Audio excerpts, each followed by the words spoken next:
Today is auto sales day. That's, of course, when the big three tell us how they're doing. So let's talk tires with Michelin's Pete Selleck. The company is hiring, expanding, and yes, they're making a lot of tires.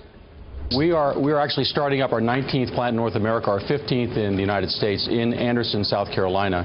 And we've actually been extremely pleased as we've hired up for the actual first tire, which will be made in December, that we've been able to find all of the people right there in Anderson County, South Carolina. It's very good news for us. The president visits Chattanooga in the Amazon plant, a big stink, about $11 an hour. What is your base pay at a plant like that?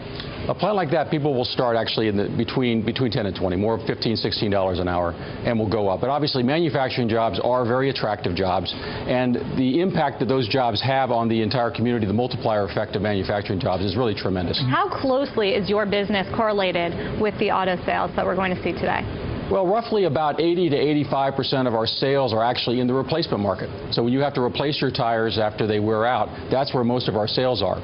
So, but nevertheless, we're very involved with the OE makers. The F-150 that you just showed, the vehicle that Ford is developing, those tires are Michelin tires. So we're very involved. Excuse me, that was a South Carolina shameless plug right there. You have the tires on that pickup truck. We sure do. Very cool. Ambassador Haas with us. Your book goes to the heart of this. You say we can't have a foreign policy unless Peter Selleck's successful.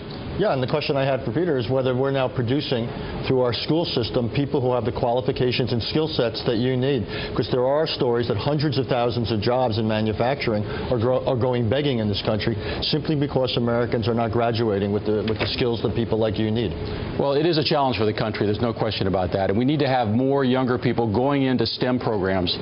Those are the hard programs when you go to college. You know, instead of taking the easier courses in college and having a really good time, you actually buckle down and study science or engineering or mathematics or technology. But that's what he said. An example of that, this year this country will need about 120,000 new computer scientists coming out of college. There will only be 40,000 Americans that will graduate with that degree. Yeah, but I don't need a computer science degree to make a tire, do I?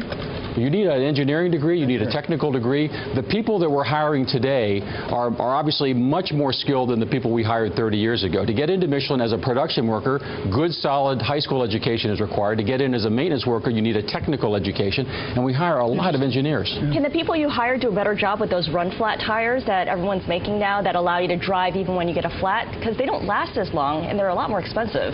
Well, that's obviously, the car makers drove us towards trying to replace a spare tire. That was a very important issue for them to try to reduce the mass of the vehicle to improve fuel economy and reduce emissions. So solutions to try to get rid of the spare tire, such as the run flat, have been really driving innovation for the last 10 years. Input costs, how do you manage that at such a large scale? Well, obviously, a lot of what we buy are commodities. For example, natural rubber is our largest commodity, and it's an open market. Those costs today are 6 times higher than they were just 10 years ago. So those costs have actually been mostly passed on into the marketplace, so tires are more expensive today than they were. But also, we've dramatically improved productivity. Pete just mentioned Michelin produces tires for the natural gas Ford 150. So who exactly is buying a natural gas pickup? I'll tell you what, here's the head of Ford's Commercial Vehicles Sustainability Group. The early adopters have been the commercial vehicles because the commercial vehicles tend to use more fuel, so that therefore they end up seeing the best benefit. They get the quickest payback return on their investment because they're using more fuel. A personal user is less likely to burn that much fuel, so it takes longer for the payback.